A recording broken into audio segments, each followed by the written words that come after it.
It's time, Fort Wayne. Your sports, your station. It's the Sports Rush with Brett Rump. Covering all the topics that hit a nerve here in the Summit City. Clark, 11 yards, touchdown. Only on 1380 The Fan and 100.9 FM. Now here's your host, Brett Rump. The greatest, most interesting, most important person of all time. You are incredible.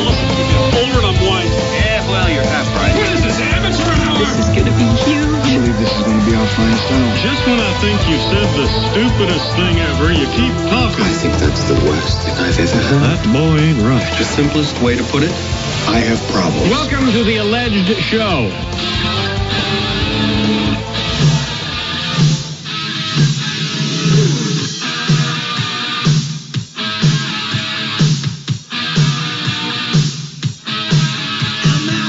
Time to take you home on a Tuesday. Got 2 down, 3 to go with this work week, and it is the Sports Rush, your daily local sports fix, 4 to 6. I am Brett Rump along with Adam Lundy, and we've got you connected on the Parkview Sports Medicine text line at 260-447-8500. A little squeak in there, huh?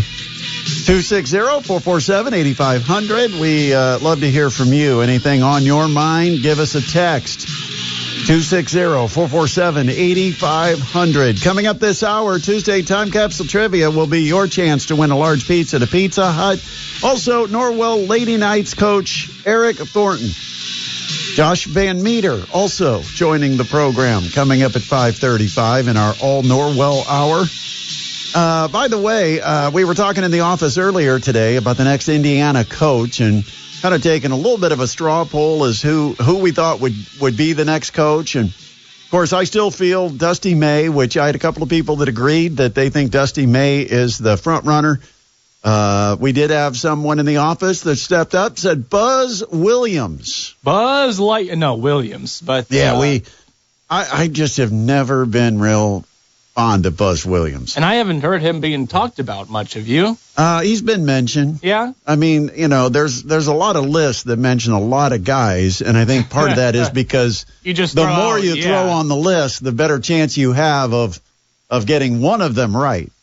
Our list was fairly short. We had 4 or 5 guys we talked about yesterday. Right. Dusty May was obviously one. Mick Cronin was another. Grant McCaslin, who's at Texas Tech. We kept our list fairly concise. Yeah, we sprinkled in a little Otzelberger, a little bit of stuff like that, but nothing crazy. But there's talk around the office about the Florida coach, the Vanderbilt coach, the James Madison coach. I mean, all the different guys that have been mentioned. Yeah.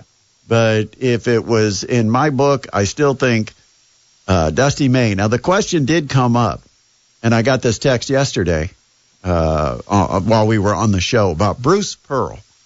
Root Pearl. Does he leave the situation he's got in Auburn right now?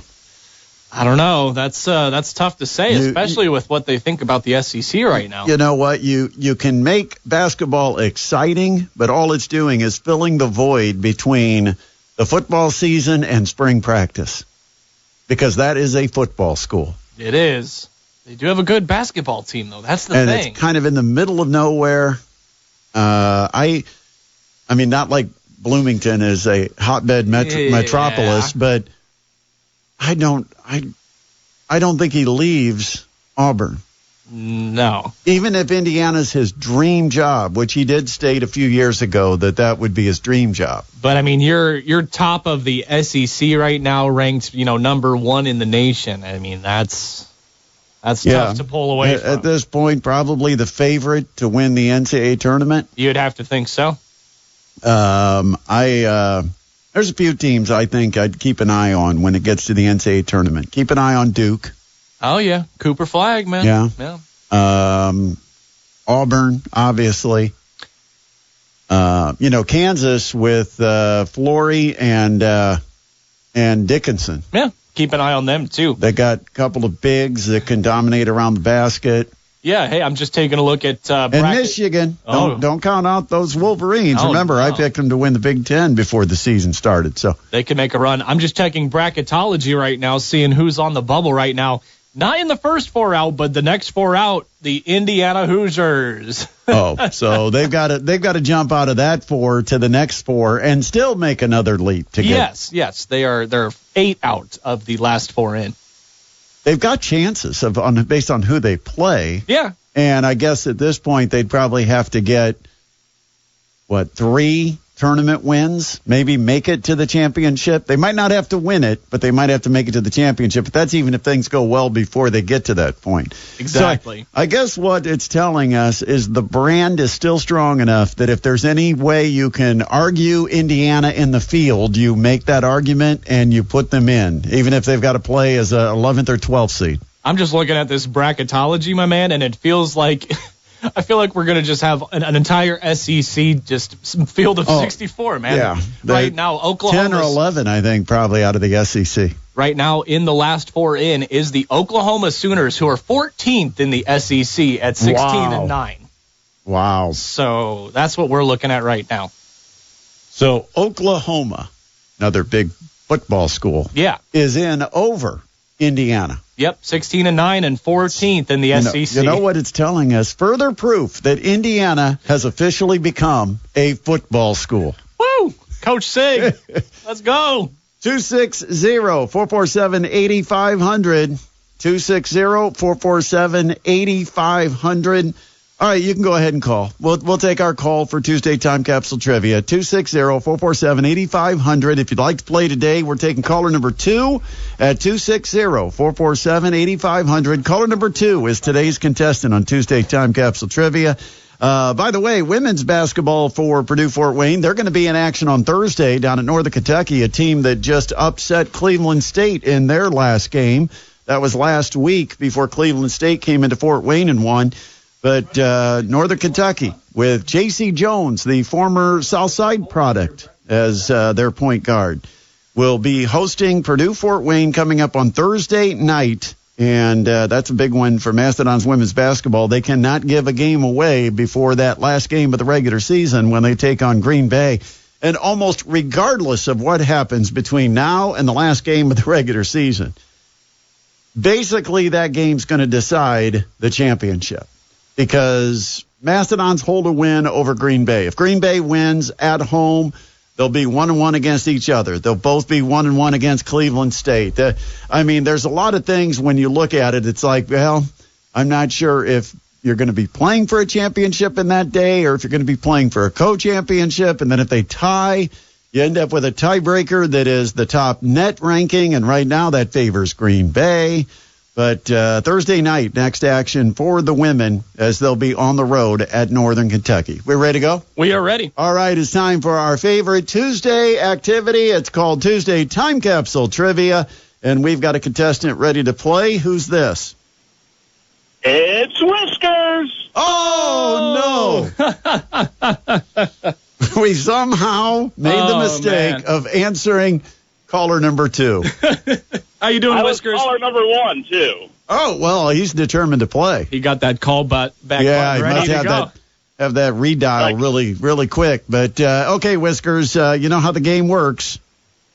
I do. Well, last time we played in July, I won, and you accused me of cheating. I'm driving home right now, and I work in the women's fashion industry, so I'm on the way home. Okay, well, I would just say this. If you have long delays and we hear typing in the background, we know what's going on. All right, let's play, Adam. Let's do it. It's time for Tuesday Time Capsule Trivia on the Sports Rush. All right, getting into clue number 1 here.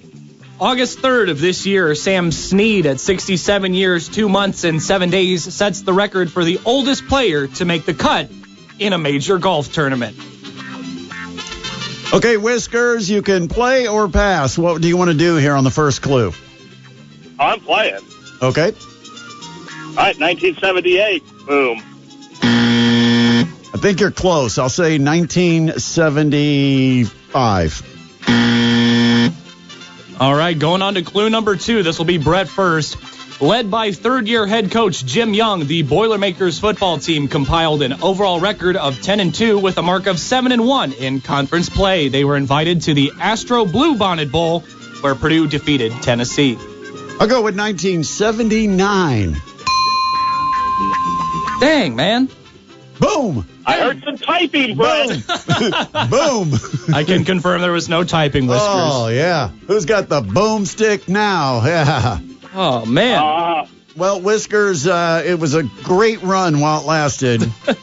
You were close, but we don't play horseshoes on Tuesday Time Capsule Trivia, so appreciate you calling in and giving it a shot. You know, you're still going to get that pizza from us, so you do not go away empty-handed.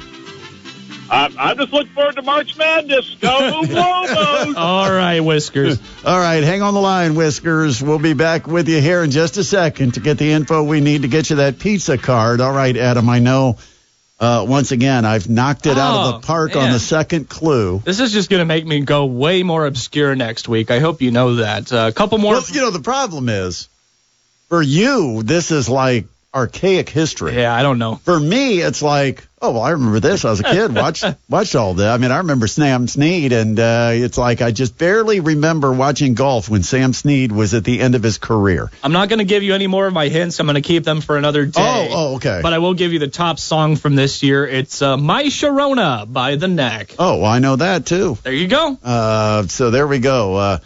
I don't know how old Whiskers is. I don't know if we were playing into his wheelhouse. He seemed very confident with 1978. And he was only 1 year off, so credit to him. Yeah, he came out. I came out of the gates really firing. But and I knew he was in the neighborhood, which had to scare you because you knew this was going to be a quick game. As soon as I said, I think you're in the neighborhood, all my effort gone to waste. Yeah. All right, we got to take a break. We're going to come back. We've got Norwell Lady Knights head coach Eric Thornton who's going to join the program. Also coming up in about 15 minutes, 20 minutes, it'll be Josh VanMeter from Parkview Sports Medicine Baseball Academy.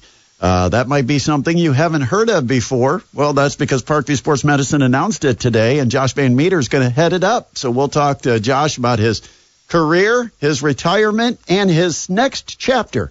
That all comes up about 5:35. It is a Tuesday edition of the Sports Rush on 1380 The Fan and 100.9 FM. Earlier today, Fort Wayne FC announced their schedule. They're going to be playing this summer starting in May. They've got, I believe it's 9 home dates out of their 15 matches. And I think 5 of them, I believe, are on a Saturday, and they've got like 2 or 3 that are going to be on a Sunday, but it's primarily a weekend schedule, so you can get that information at their website. We'll talk about it when we get an opportunity, but it did come out today. Coming up on Saturday, we're making it to Huntington North. We've got hopefully 3 games to broadcast on Saturday because it starts at 10 a.m. with the Norwell Knights taking on Delta. At noon, we've got Columbia City battling Highland. And then the winners return, provided that Norwell and or Columbia City are playing at night. And we'll have all of the broadcast on our Parkview Sports Medicine high school basketball games of the week this Saturday. And joining us right now is the regional champion and coach of the Norwell Lady Knights, Eric Thornton. Coach, congratulations once again. Brett, thanks a lot. You know, it's almost become routine for your program to just make runs through tournaments. And I know, you know, it's anything but after 28 years of doing this, have you gotten to where there's a certain system? Like, do you have like a certain practice schedule you go through? Is there anything that you do differently in the postseason that you do from the season? What is it like for you as a coach? Yeah, I think that's something that we've learned over the years, you know, just to cut time, save legs, save their minds, and also cut the contact that we have during practice to not risk where we don't need to. I think those are the things we tried to get a little smarter on. Everything else is pretty much routine. You know, you get obviously scout specific on things the kids need to know, but just trying to get in there, get to work, and then get them home, and so that they can rest at this point of the season.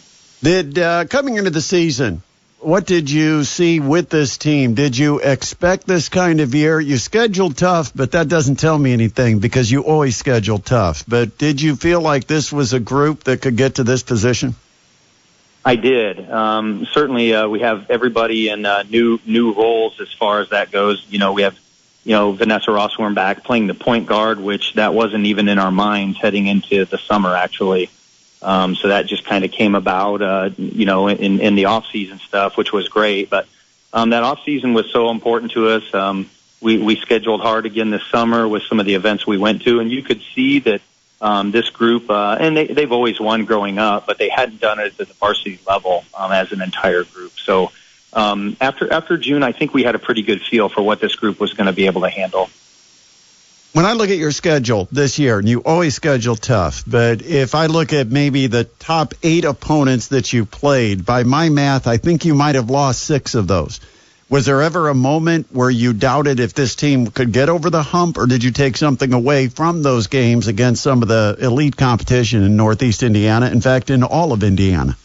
Yeah, I think a little bit of both, honestly. There were times where I thought maybe we bit off a little bit too much for this group, and but then, you looked at outside of the Warsaw game where they really opened it up against us in the midway through the third quarter. Outside of that, we were in every ball game, including, at elite teams, like Homestead, and you're playing down in the Noblesville tournament. And honestly, had we been able to make a sideline inbounds pass at the end of the game, we would have beat Noblesville. So you just look over the course of the schedule.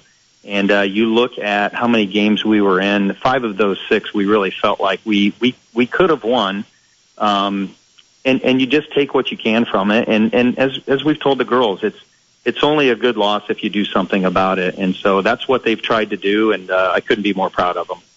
Coming up, the new format in the tournament, where now you have the morning session and the return for a championship at semi-state. How do you feel about the new format of the state tournament? Yeah, I was just talking about that with one of our teachers at Norwell today, and he was asking me the same thing.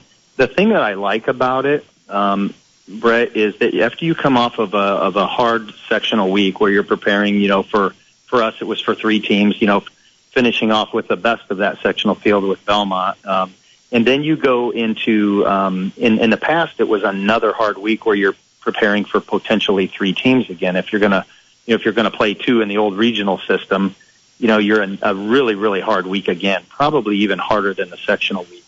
I like the breather that you get a little bit from, hey, we've got one opponent, we've got all week to prepare for them, and then the semi-state, you're obviously preparing for potentially 3 teams again, and then if you're fortunate enough to get out of there, then it's kind of like that regional. We've got all week to prepare for this one team. So I think there's a little bit of balance there. It is tough to play 2 games in the semi-state, and if you're going to punch your ticket. So I think there's good and bad, but we're trying to look on the positive side of that. The run we made last year, the pathway was great for us, and this year we've got another opportunity. Coach, always enjoy getting a little bit of a scouting report and calling out some of the girls that have been special for you this season, especially in this postseason run. You mentioned Vanessa Rossworm. Obviously, she's a special talent. Who are some of the other players that have stepped up and played good roles for you on this team?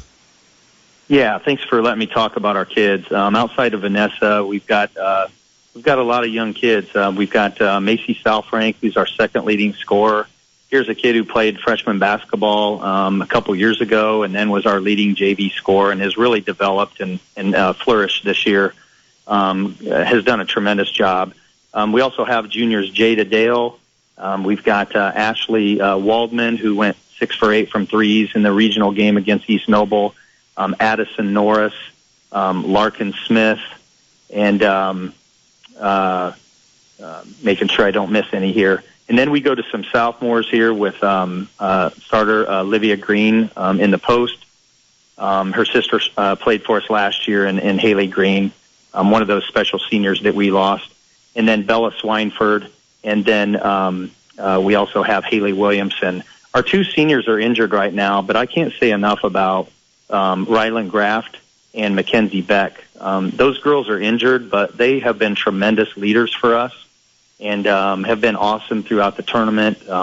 And we wouldn't be here where we are right now without our 2 seniors. So hopefully I didn't miss anybody, but without having something in front of me, those kids have all been tremendous, and they've they've really worked hard to prepare this year and to go through the rigor of that schedule and come out the other side of it better for it. It is Delta coming up Saturday morning. What do you know about Delta? Yeah, Delta's similar to us, a strong junior class. They've got 3 kids in double figures. They full court press, zone pressure, and they'll fall back into man-to-man. They're just led by the bar girl, a 5'11" kid who's super strong and athletic. Nice lefty player.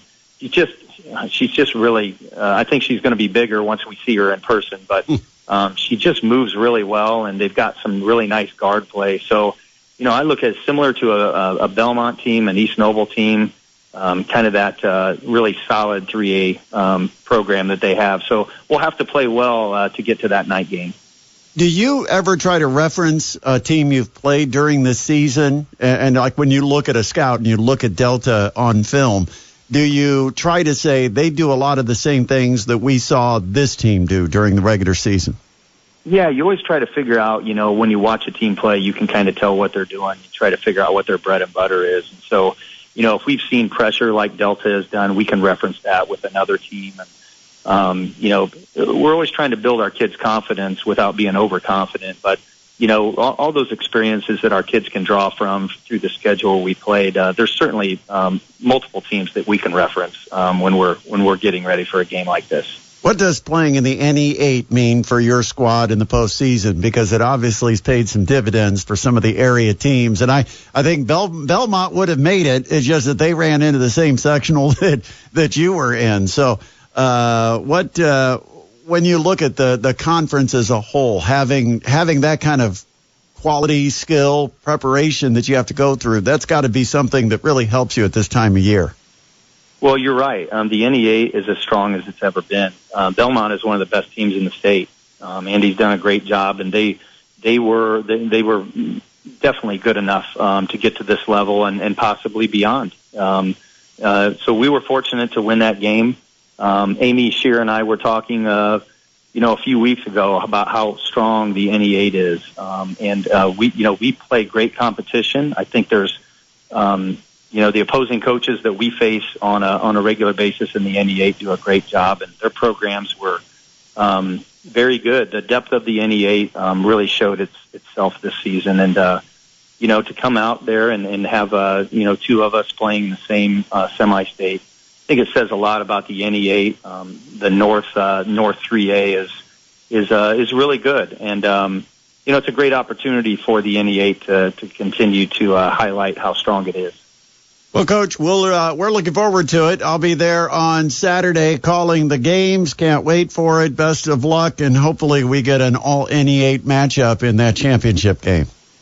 Yeah, I hope so too. Brett, thanks a lot for the opportunity to talk tonight. Thank you. Appreciate it. That is Coach Eric Thornton, 28 years as the lead man at Norwell High School, and 472 career victories with only 198 losses. That's a successful program. That's a great coach right there. Yeah, fantastic stuff from Eric Thornton. Appreciate him joining. And they are now 20-6 on the year, taking on Delta, 10 a.m. And as we mentioned, it's our Parkview Sports Medicine high school basketball games of the week, because we'll also be there for the Columbia City Highland game that will tip off at noon. We got to take a break. It is exciting to have PSM Baseball Academy coming to the Summit City, and the guy that is going to head it up, former Major Leaguer Josh VanMeter. He'll join us next here on the Sports Rush on 1380 The Fan and 100.9 FM.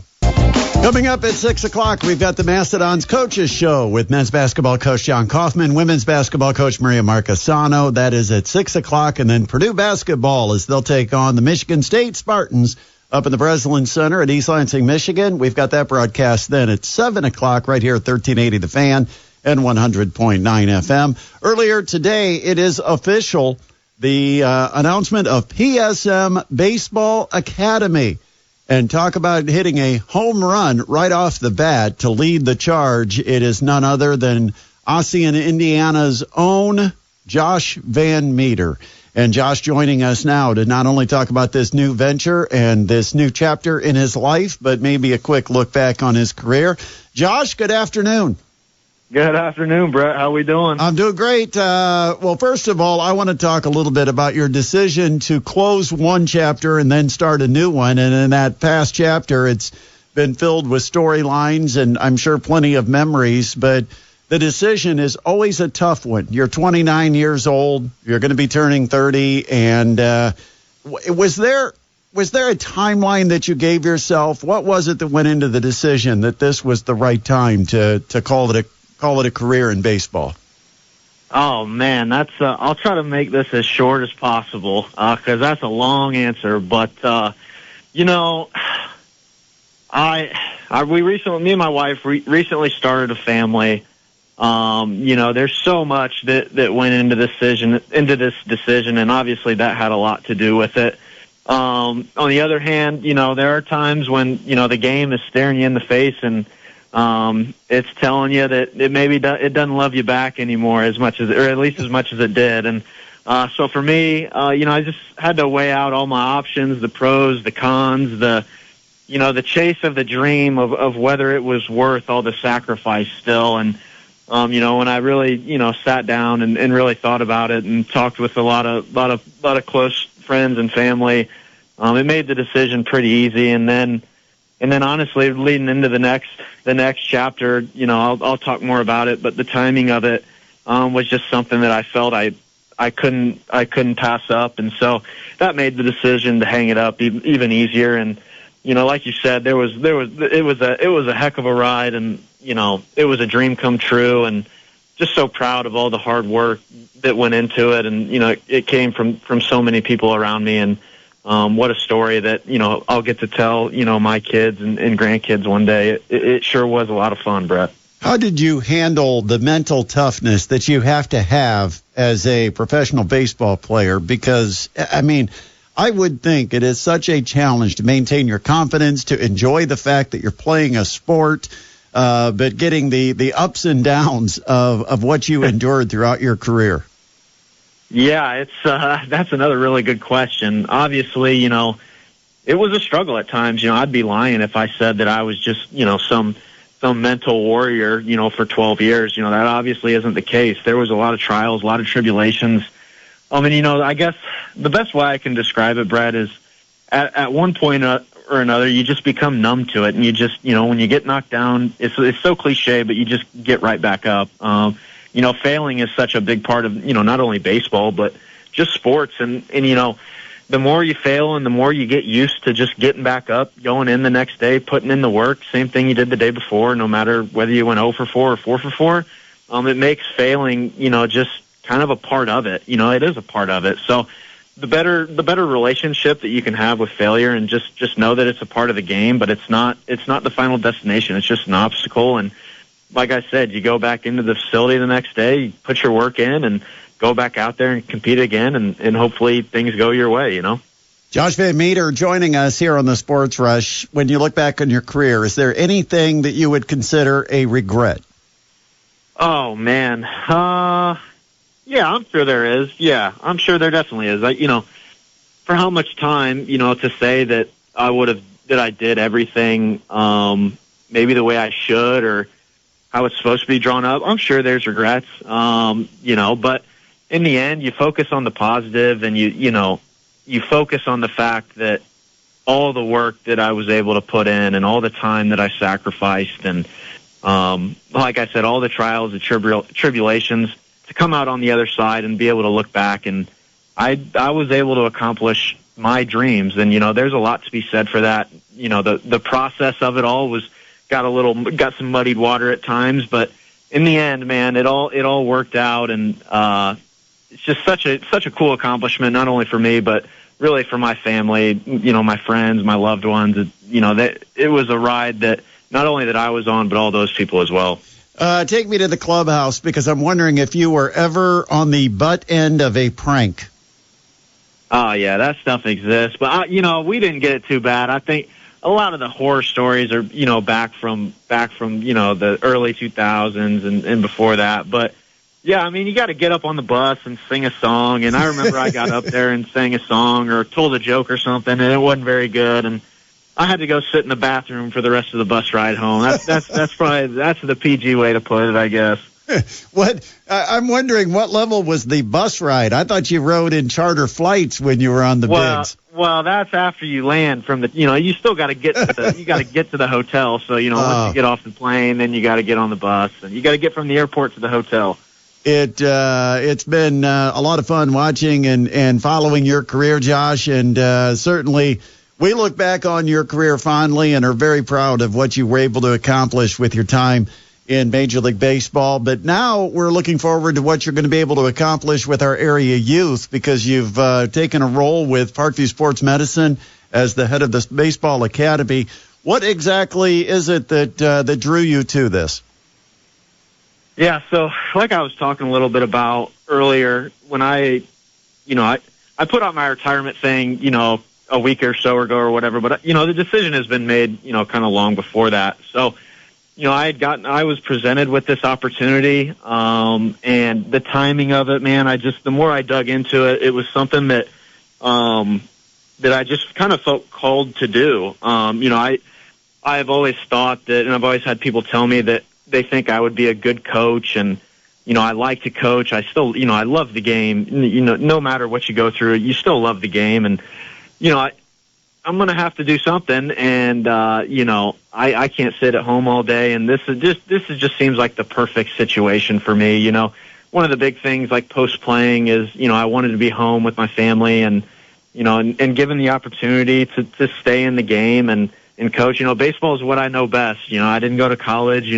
I like to tell people I got my PhD in baseball, so this is kind of a way I get to use that, and really hope that I can impact the youth game around here. One of the things that really drew it to me, Brett, was I was told that there hasn't been a high school baseball team in the area win a state championship since we won it in 2013 at Norwell, and that was just something that really stuck with me, man. Like, I'm trying to figure out like why that is. And when I was presented with this, it's like, man, it's going to give me kind of a direct line to maybe have an impact on that, And so I look forward to, just working with the youth around here, try to develop the best, obviously the best baseball players we can, but we also want to develop, great young men and women as well. So it's going to take a lot more people than me, but I'm super excited that I get to kind of be a part of the start of this and lead it in the right direction. During your career, I don't know if you stayed kind of grounded where you had your home here in Fort Wayne, or if you just up and kept moving from city to city to city. How did you handle that part of the lifestyle?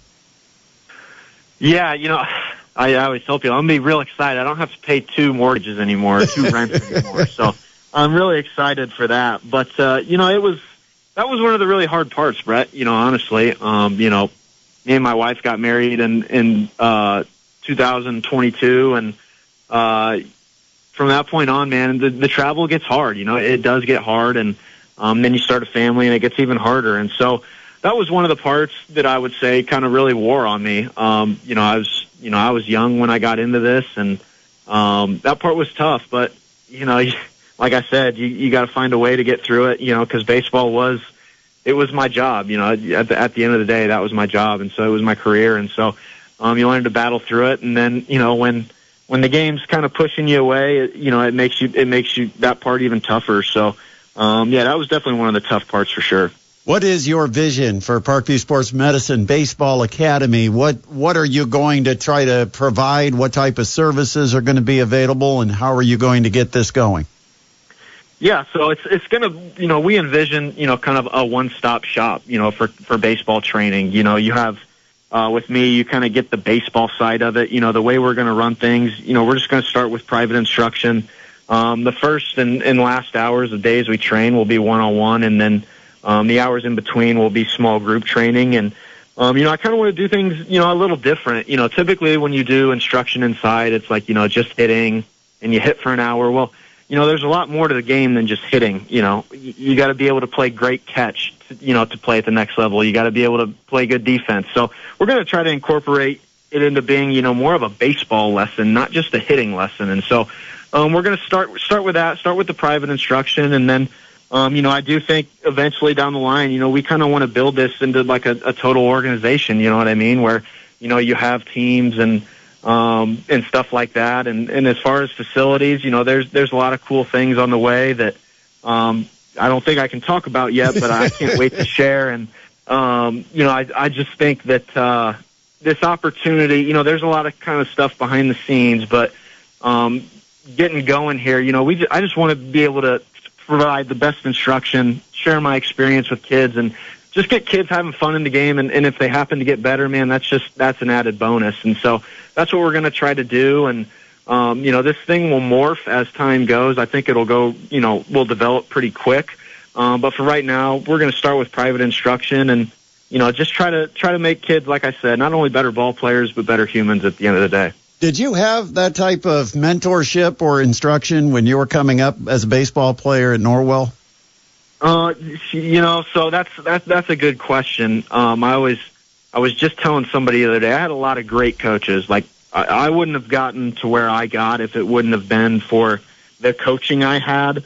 But I didn't have anyone that had played in the major leagues, be a resource for me, you know what I mean? And so I feel like I'm in a unique opportunity, a unique place to be able to provide that, and it's something that I think a lot of kids would definitely benefit from. And I just want to make an impact and be able to push the game forward. The game did so much for me and my family that I'd be doing a disservice if I wasn't trying to serve people, using the game of baseball. So like I said, just a great opportunity, and I'm so excited, Brett. Are you an analytics guy as far as technology and embracing technology? Because to me, technology has changed baseball. It's changed swings. It's changed some of the fundamentals.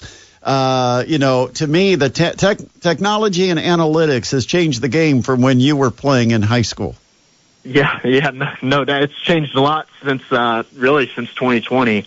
It feels like it's kind of been put into overdrive, and that's a complex answer, a complex question. The easiest way I can describe it is, I think analytics are great for major leaguers. I'm not sure how many youth athletes need to be really diving into the launch angle and stuff like that. I think it makes the game a lot more complicated, and baseball is too hard to be a complicated game. We got to make it as simple as possible. And so, yeah, I mean, the basic fundamentals, you want to play at the next level, you got to master the fundamentals. I know that's the boring answer, but that's the God's honest truth. And, when it comes to hitting, the basic idea is you got to get the barrel of the bat to the ball as many times as possible. And if you're not training that over and over and over, it's going to be hard to get better at that. And so that's just an example on the hitting side. And, my philosophy is, yeah, I can dive into the tech. I love the tech. I love the analytics. I think it can serve a purpose, but that's not where you start. That's where you end. And so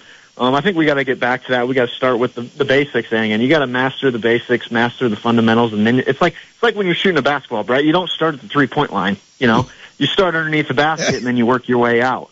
Kids do today, Josh. They do today. I know, and that's there's implications of that, and I think you may see that at some point or another. So, I think it's one of those things that we got to get back to for sure. Hey, Josh, we're looking forward to it. How do they get a hold of you if they're interested in maybe getting some information on this?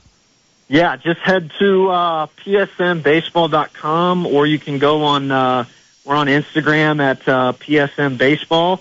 And then, just reach out, and it'll take you through a website for booking links and stuff. And if there's any questions, just you can email info@psmbaseball.com. Sounds great. Josh, congratulations on the career and the next chapter. And by the way, I know you have quite the career in basketball, too, when you were at Norwell. I just saw Eric was on. Yeah, he was. Eric was on. I'm going to be there on Saturday. There's an extra headset. If you happen to show up, you're more than welcome to be my color guy. I may be there, but I don't know if I'll be on the color. I might see you there. We'll leave it up to that. I may drag you over. Josh, always great talking to you, man. Best of luck with everything at Parkview Sports Medicine. We'll talk again. Yeah, hey, thanks, Brett. I look forward to it. Yep, that's Josh VanMeter joining us here on the Sports Rush. We got to take a time out. We'll come back. This is the Sports Rush on 1380 The Fan and 100.9 FM. Haven't had a chance to talk to him as much as we would like because of, baseball. I wonder, though, the only thing I didn't get a chance to get to was asking him if he has any kind of shakes or withdrawal symptoms or anxiety. You know, this time of year, everybody's reporting at spring training. It's like, Josh, you're not part of it. It's been part of your life for like the last 11 years. You know, how do you handle that? Super cool that he's giving back to the young guys here in Fort Wayne. Yeah, absolutely. If you want to listen to that, didn't get a chance to hear the whole thing, remember, our shows are always available on our podcast page. You can find it by going to wherever you listen to your favorite podcast and search for The Sports Rush with Brett Rump. All right, that does it for another edition of The Sports Rush. Big thanks to our guests, Maya Epps, Eric Thornton, and Josh VanMeter. Mastodon's Coaches Show coming up next on 1380 The Fan and 100.9 FM.